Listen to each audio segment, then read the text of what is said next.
Hello guys, আসসালামু আলাইকুম। আপনারা সবাই কেমন আছেন? আশা করছি যে যেখানে আছেন ভালো থাকার চেষ্টা করছেন। আমি আলহামদুলিল্লাহ ভালো আছি। তো আজকে একটা কুকিং ভিডিও নিয়ে চলে আসলাম। তো কেন আমি রান্না করবো ইলিশ মাছ দিয়ে আর মুখি দিয়ে। তো ইলিশ মাছটারে আমি বানিয়ে মশলা দিয়ে রেখে দিছি, লবণ, হলদি পাউডার, লাল মরিচের পাউডার দিয়ে। আর এইদিকে আমি মুখিটারে চুলাইয়া নিছি, নিয়ে ধুইয়া ক্লিন করিয়া রেখে দিছি। আর গাইজ বোয়াল মাছ দিয়ে আর আলু দিয়ে রান্না করবো। তো ঠিক আছে গাইজ, আমি রান্নাটা বসিয়ে দিই, আপনারা আমার সাথে থাকবা, দেখতে থাকবা। তো একটা হাঁড়ি বসিয়ে নিচ্ছি, বসিয়ে তেলটা দিয়ে নিলাম।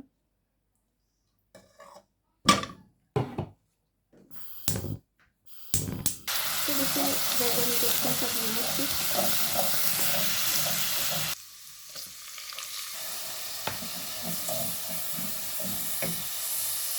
এদিকে গাইজ আমি মশলা মশায় মাছটা বিধান করার বসিয়ে দিচ্ছি। আর তেল দিয়ে পেস্টটা ব্রাউন কালার হয়ে গেছে। এখন গুঁড়া মশলা এড করে নিলাম।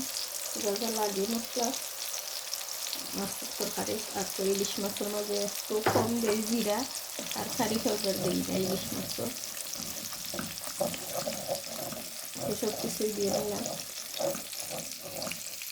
আর এদিকে মাছটা ফ্রাই করে নিলাম।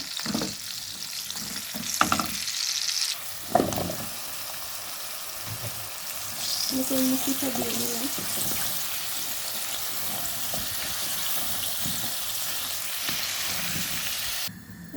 মতো আমি বড় মাছটা রান্না করে নিলাম, তেল দিয়ে নিলাম মতো, দিয়ে নিলাম রসুন বাটা।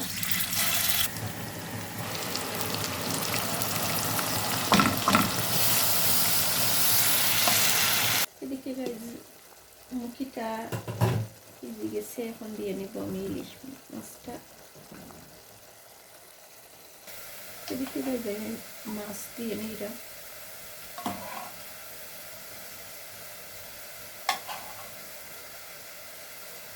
তো বিরান করা মাছ, এদিকে আমি সবগুলো মাছই দিয়ে নিচ্ছি।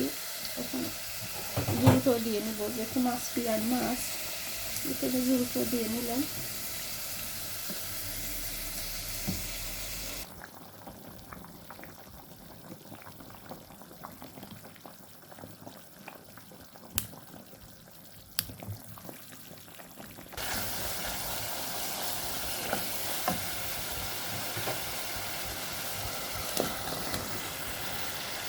এদিকে পুনরায় মাছটা দিয়ে নিলাম।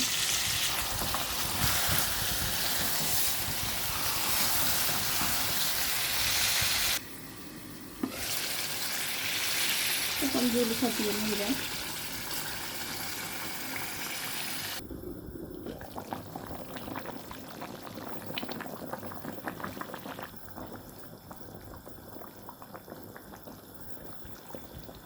এদিকে গাইজ আমার রান্না করাটা ডান, মুখি তরকারি হয়ে গেছে। আমি ধনিয়া পাতাটা দিচ্ছি না, যে তখন আর খাওয়াই তো না, এর জন্য আমি এখন দিয়ে নিলাম মুখির মাঝে ধনিয়া পাতা।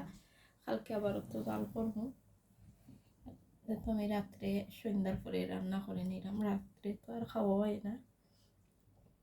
ঠিক আছে গাইজ, সবাই ভালো থাকবা, সুস্থ থাকবা। আর আমার কথার মাঝে যদি কোনো ভুল ত্রুটি হয়ে থাকে ক্ষমা সুন্দর দৃষ্টিতে দেখবা। আল্লাহ হাফেজ, আসসালামু আলাইকুম।